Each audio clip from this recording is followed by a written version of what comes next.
Okay.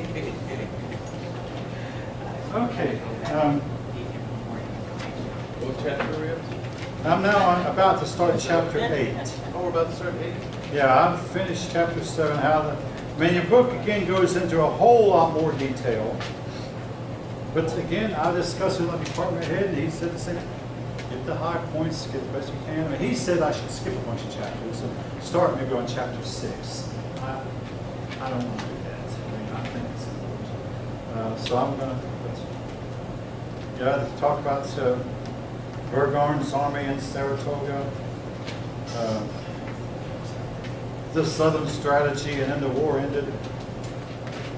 Hey, throughout the war, the Americans took loss after loss after loss. And a lot of it was due to the general's own stupidity. General Gates met the British here in the South somewhere. His army was bigger than Cornwall, but General Gates himself took off running pell-mell from the battlefield. And guess what he did? His entire army ran. I mean, you know, if you're in an army and you see your commanding officer running like mad off the battle, you're good. Maybe he knows something you don't. You do. You run. So the entire colonial army ran. I mean, big. It was a big loss. The leader is the one that holds everyone together. Yeah, it was a big loss. And General Lincoln, I mean, he lost really, really big. Lincoln tried to redeem himself. George Washington made Lincoln feel better. When Cornwallis handed a sword, George Washington handed it over to General Lincoln, who was standing nearby him, and to try to help Lincoln's feelings, which were badly. Again, there was no relation to Abraham Lincoln, you understand, but Lincoln was the general. And a lot of times the generals in the army bickered among themselves, the American bickered among themselves, because the British did too.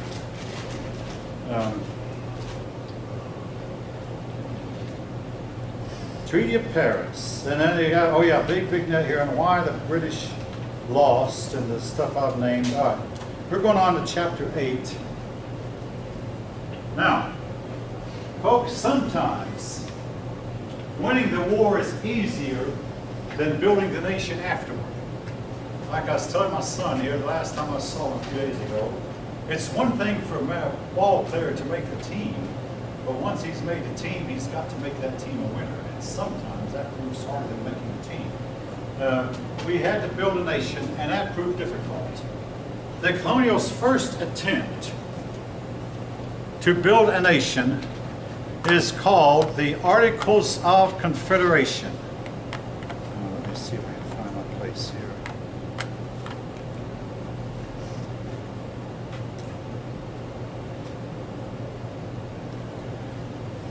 All right, the Articles of Confederation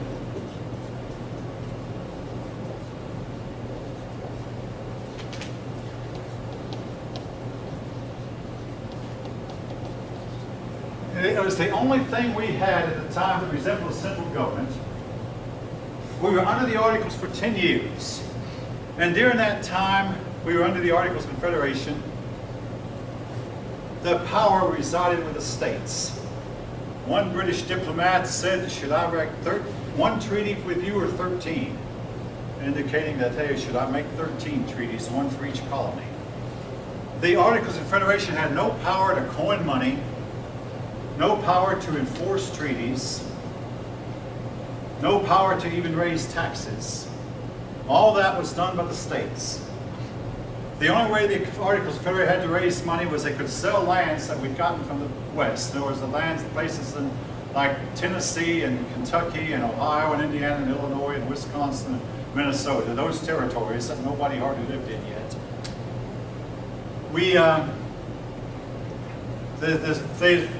The Articles sold some of those lands to get some money, but inevitably those lands are eventually going to all be sold. And there would be no money. So the Articles of Confederation resorted, among other things, to printing up bonds. In other words, basically borrowing money. But they had no power. And a lot of people began to wonder, now, hey, is this really what we want? Well, up in Massachusetts, there occurred an event called Shays' Rebellion.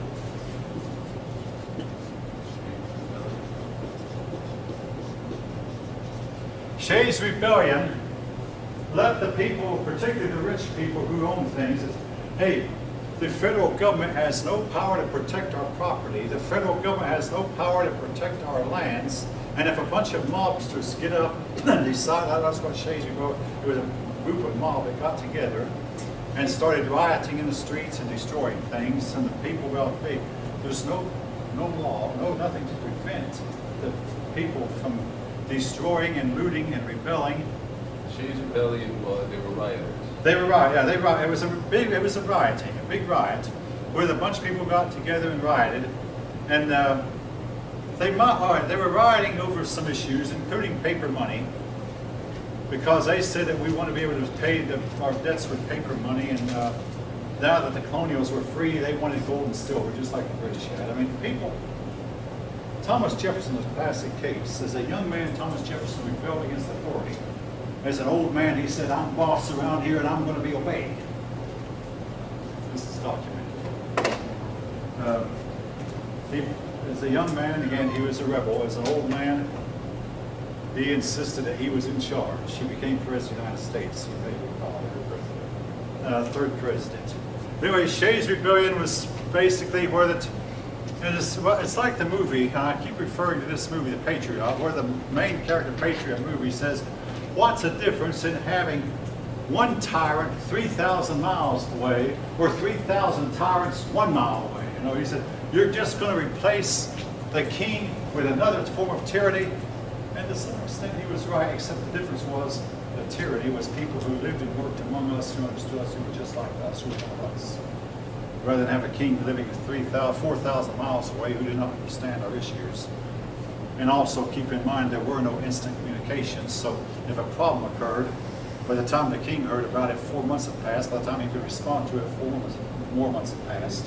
8 months, I mean, that's a long time when there's a problem going on. So anyway, Shays Rebellion convinced people that we need a stronger government. Because the government wasn't protecting. The government could not protect people. It was too weak. They couldn't enforce treaties. They could not raise taxes. They could not even levy taxes. They could not raise armies or navies. Everything was done by the states. Well, now, eventually the people realized that, hey, we've got to have something else.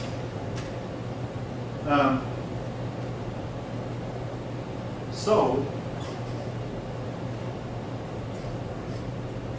they got together. Now, the man who is called the father of the Constitution, James Madison,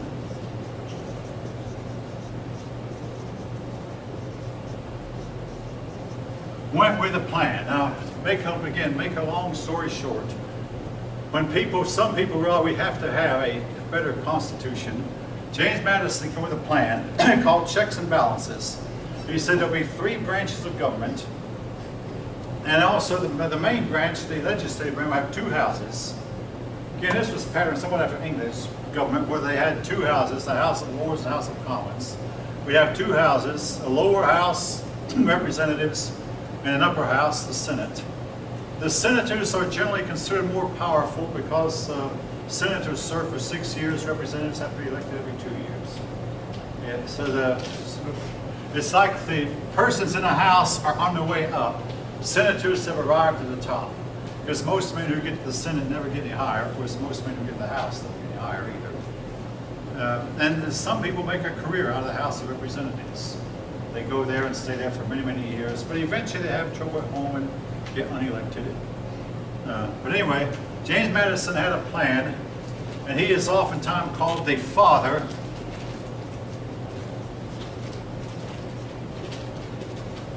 the Constitution.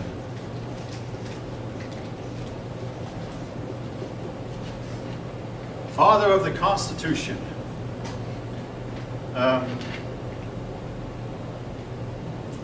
Because it was his plan. Now, when the delegates met, they met in Philadelphia to discuss what they were going to do. And at first they got nowhere. this person had one idea and that person had another, but they finally decided to meet in secret. The reason of that was, and I can understand it, they felt like if a person had let his views be public, and then he changed his mind when he saw that his views were going to not be passed, if he changed his mind, he'd be looked on as being a traitor to the people who thought he was on his side. They said, we're not going to let anybody know what we're doing. And I understand it because the Catholic Church does the same thing when it picks a pope. Nobody knows exactly how the pope is picked. And again, we suspect it when you get people together like this, that persons will start out maybe one way and then when they go, whoops, my way is not getting any worse, so I'm going to have to change my mind or change my ideas and vote for something that's likely to pass. So they held a meeting in secret and would not discuss they would not tell anybody what they were discussing. And they eventually drafted a constitution.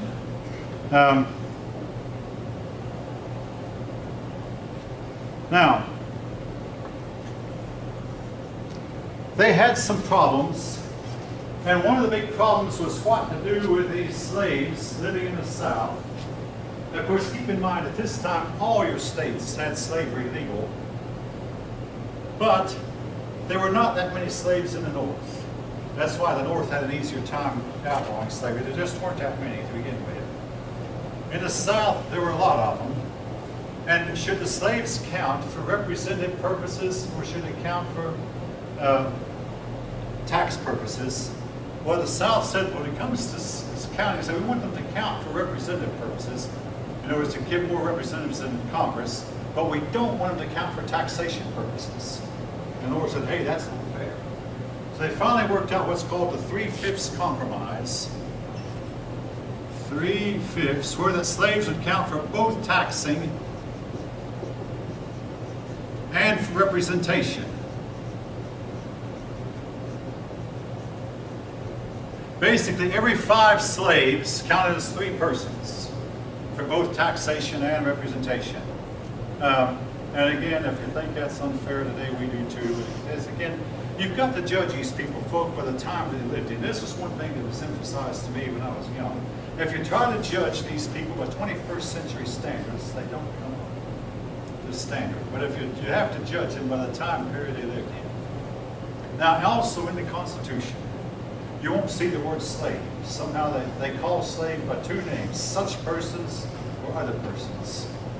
They did not use the word slave, but they were called such persons.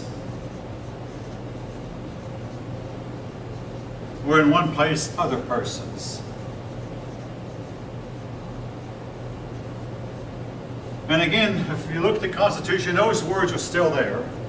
And I can quote it, one line in the Constitution says, until the year 1808, such persons may be transported from Africa. But after the year 1808, such persons may not be transported. Basically, the slave trade was to be outlawed in the year 1808, which it was. In other words, they felt like somehow, a lot of them felt like slavery was wrong. Now here's what really destroyed the attempts to free the slaves. Late in the 1700s, an inventor named Eli Whitney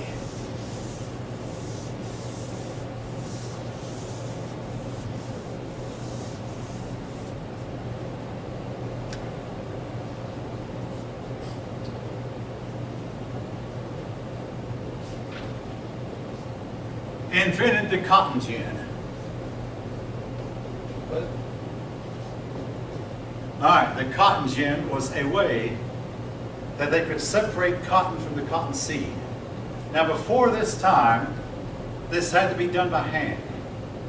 And it was hard work, and it took a slave, no matter how good the slave was, a slave could only separate so much, and the cotton had to be separated from the seed in order to be of any value. Well, the cotton gin came along, and it was a device where they could crank a wheel, and the cotton gin would separate the seed from the cotton. And one person operating a cotton gin could separate 8 times as many seeds as a person separating the seed by hand. Now, of course, eventually the cotton gin got better and better and better. Separating by hand did not get better. Well, the cotton gin is credited with having made slavery all of a sudden popular in the South, because without the cotton gin, it is likely that slavery would have ended in the South right away. It became unprofitable. Then came the cotton gin, and the slaves could produce a whole lot more. Cotton became the #1 crop in the South for a good many years, and was to remain so until the boll weevil came along and destroyed a lot of the southern cotton crops. Now, there's still group. You go a little bit farther south, you'll see a lot of cotton being grown. But anyway, the cotton gin did a lot. Eli Whitney was the inventor of it, and No, I'm asking you, is Eli Whitney responsible for having? he did slaves not in the have South? any idea. It Inventing that? was an unplanned side effect. It was an unplanned He side had effect no of his effect. invention. Yeah, he got the idea. I mean, he noticed that if you rubbed this certain type of burr, the cotton would separate from the seed. So he put artificial burrs, you might say, on a wheel, and spun the wheel round and round. And as the cotton went around, the cotton was separated from the seed. The cotton went one way, the seeds went the other. Again, pretty smart man. Unfortunately, he did not live very long after that. But Eli Whitney, but the idea that he was going to use it to keep slavery, he had no idea. I mean, and besides that, he did not live long enough to see it. He did live long enough to see his invention take over, but also he did not get a patent on his invention. Therefore, he made no money off of it. As a circumstance, after inventing that, it kept slaves in the South, because it was. Yeah, in the North, you can't grow cotton. So he kept the slaves But this in is the standard South. history, by the way. This is not just. It was Yeah. unplanned. But it was The unplanned. purpose of his invention. He meant Um, to do that. Didn't take the- But I don't get it, why would that keep slaves there? Because the slaves, all of a sudden, they could produce much more cotton. See, before, they had to separate the cotton from the seed by hand. A long process that cut their fingers to pieces. Right, and all. so, But the cotton gin, this was done by machine, and all of a sudden, the slaves, you could get more work per capita out of a slave. So wouldn't that decrease the number of slaves, because you wouldn't need as many slaves if you had. But they produced more cotton, so it actually increased the number. So they because want more produced slaves, cotton. more- So they actually had more slaves. The bottom line, I mean, again, she would know, the bottom line was slavery became more in the South. the slaves were working on the cotton.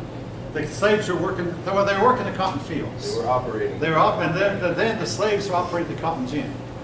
And it made them more productive. And that way, Southern farmers could grow much more cotton than they could before, because they knew that they could separate the seeds faster. So they grew much more cotton. And it also helped the rich plantation only get rich, because the rich could afford the cotton gin. Your poor people couldn't. So your poor Southern farmers were left getting poorer all the time. There's an old saying, the rich get richer and the poor get poorer. That is not always true, but sometimes it is. All right. Actually, I may mention it. The framers of the Constitution back in Annapolis and then in Philadelphia later. But now,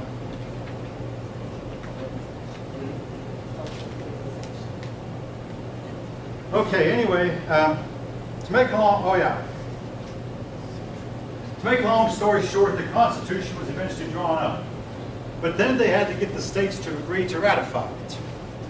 And again, I could talk a good bit more, but in fact, we could take an entire history course on the Constitution and nothing else. I mean, just spend our time talking about what it has meant down through time. And the Constitution called for elections every leap year, every 4 years. Every year that's even and divisible 4.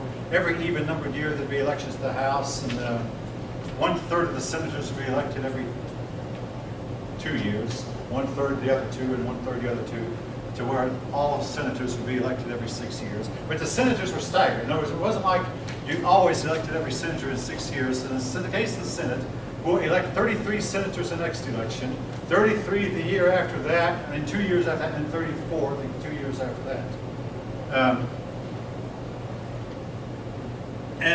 The judges are appointed, and are appointed for life. Again, I don't know how good of an idea this is, but it just simply is there. Now, they had to ratify it, and 3 men wrote papers to try to persuade the country. Let me see if I can remember their names. So Hamilton,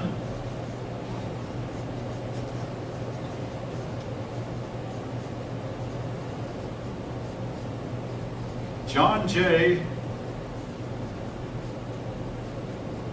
and who was the third one? And I'm sort of getting a little bit of a mental block here. All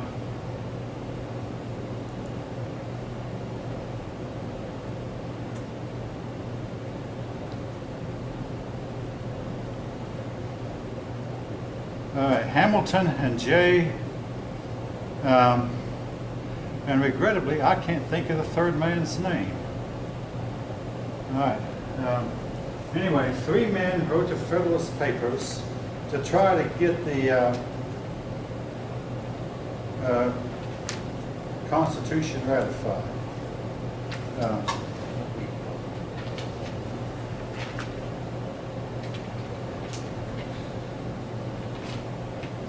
Anyway, if you can name one of them.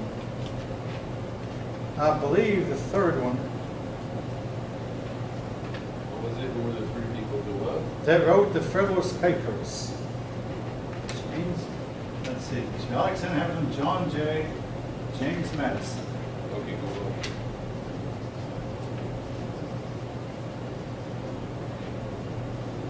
Yeah, it wasn't Thomas Who were the Jefferson. 3 people to... These 3 wrote the Federalist Papers in which they explained what the Constitution meant.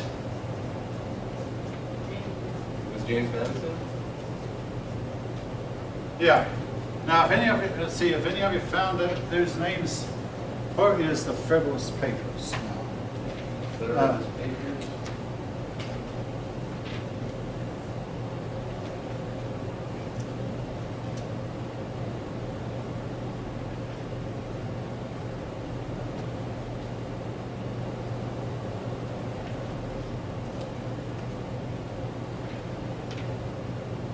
Anyway, 3 men wrote the Federalist Papers, and I'm pretty sure, I know that Jay and Hamilton were 2 of them. And regrettably, I'll tell you what. Google's about to tell me. Just looking for a signal. Okay. It I'm was going James Madison. It was Madison? Okay, thank you. It was Madison. All right. What page you find it on? I Googled it, but I see it's on 187, they're talking about, The Federalist Papers? not the Federalist Papers. Oh, okay. Okay, anyway, all right. Now, your book goes into detail about which states ratified. Some of them ratified right away, and some of them held out till later. But eventually, enough states ratified to where the Constitution became the law of the land, and we have lived under that Constitution since. Now, in general, now this is not in the Constitution, but in general, throughout most of the states, only men who owned property could vote. Now this, of course, you can't get away from, folk. I mean, you can talk about how unfair it was, but this was the way it was at first. Only men who owned property could vote. Now this, of course, obviously has been changed. But basically they have felt like if a man owns property, he's a better man and more responsible than men who don't. They did not want unsuccessful people voting. They did not want your poor, downtrodden people to vote. They felt like the most successful people should be the ones who did the voting. So, I mean, again, you have to understand this in the light of the times. This was the same way things were done in England also. You had to own land in order to vote. Yeah. Now, also, missing from the Constitution was a Bill of Rights. The writers of the Constitution did not think that was necessary, but one reason it was slow being ratified was because, hey, it doesn't have a Bill of Rights. So the English government had a Bill of Rights, and we need a Bill of Rights. The Bill of Rights is the first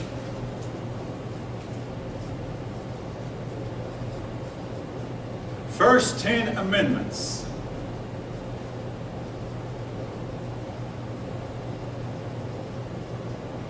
First 10 amendments to the Constitution. Bill of Rights. First 10 amendments to the Constitution. The First Amendment gives you the right to free speech and freedom of to peacefully assemble. And it also says that this Congress shall not respect any religion. No, basically, the federal government is not allowed to give money to the church. That's basically what it says. There have been times when there's been maybe some exceptions made to that, but today, church schools get money from the federal government. At one time, this was frowned on, but today, Christian colleges get money from the federal government. The Bill of Rights, first 10 amendments, amendment number 1. I want to say this, I always say about the freedom of speech. Oh, just, there is no freedom of speech, and never was. Your speech will determine whether you get the job or not when you're applying for a job.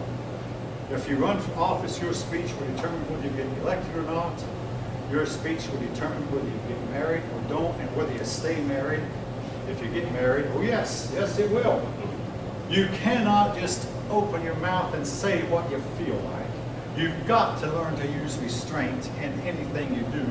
Your speech will determine whether you have friends or whether you keep friends when you have them.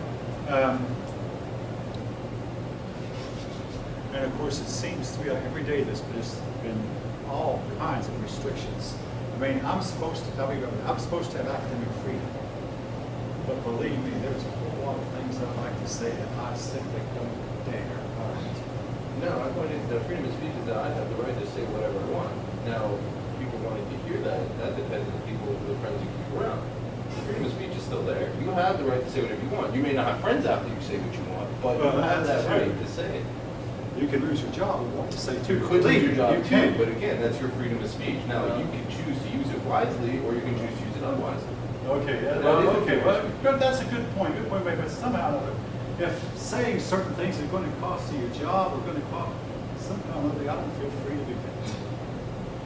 You may not feel free, but that is your freedom of speech. You do have that right to still say what you want. You may not agree with what the person you're saying. You may not agree with what you have to say, but you have that right to say it. You have the right to say whatever you want in this classroom. Whether or not we agree with it, that's on us. No, I hear that. I hear that, but I gotta say that I'm not going to go into detail. There's just some things I do not dare say. Okay. All right, I'll leave it at that. We always go with Then that. things- but, Well, I don't know. So he's looking at this. Maybe some of these things I shouldn't say. I mean, you've got to set limits. It may seem like to you that I'm blasting away, but really, all right. Anyway, now the Second Amendment. I cannot say enough about it. It's very complicated. For many years, nobody talked about the Second Amendment. Now it gives you the right to bear arms, the right to arm yourself. This has been challenged, and there are persons who are saying we must take away guns. I want to say this. All the mass shootings end when the men with the guns come out. If you know of any exceptions. Now the one when Valentine's Day ended, when the man with the gun, his gun jammed, he threw it down and ran out with the other fellow students, or former fellow students, whatever. His gun jammed. But other than that, mass shootings end when the men with the guns come out. And there was a case recently, and it made national news, where some private citizen with a gun shot dead a man who was about to shoot a bunch of people. He pulled out his gun. He was legally carrying. He had a permit. He pulled it out and shot the man dead. And he's now looked on as being a hero. But the man who ended the church shooting was a neighbor, and some people don't like him because he had a big collection of guns and said, nobody should have. Well, he had a gun. He got it out. Didn't even have shoes on. The shooter fired at him, but he fired back at him twice. Some of you know the story. But the mass shootings end when a man with a gun comes out, whether it's a law enforcement officer or a private citizen. All right. And yes, there have been mass shootings on college campuses. The state of Georgia has allowed people over 21 to carry. You might be aware of that. I'm very much aware of it, because for a while, persons in Georgia could not carry. We have to keep them concealed. Now, there are rules about it, but we're allowed to carry. Personal experience in Israel, the second a shooting starts happening because of a terrorist, there's someone within 10 feet that has a gun, and you're left with maybe 3-4 casualties. Because Listen. everyone there walks around with M4s. I said at the time, if that November shooting had occurred at my church, that man would not have gotten a second shot. We know that there are at least 100 our pastor got up afterward and encouraged us to bring them. Yeah, he did. I mean, it's taped, it's recorded. He encouraged us to bring The them. point I'm making is Yeah. that in America, where nobody walks around with weapons, and then when a shooting starts happening and there are 30, 40 casualties, it's because there were no righteous people with weapons there. Whereas in Israel, there's only 3 or 4 casualties because